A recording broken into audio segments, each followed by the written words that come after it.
Here's a pair of Sony headphones, model number WH-1000XM4. I'm going to show you how to perform a factory reset on these. Now with the factory reset, it'll clear your current Bluetooth list, and it can also help other issues. Maybe one side volume is not working, or the audio is cutting in and out, or one side the volume is low.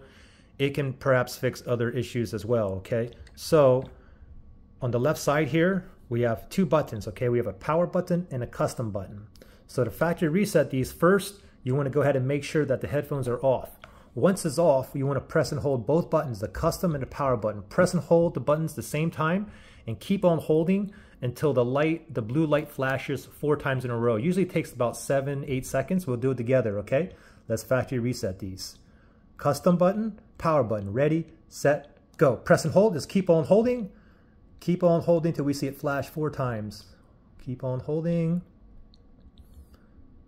1, 2, 3, 4. Okay, looks like that was it. Now let go. And now it'll go ahead and turn back off, and you just factory reset these, okay? Pretty simple. Questions or issues? Comment below.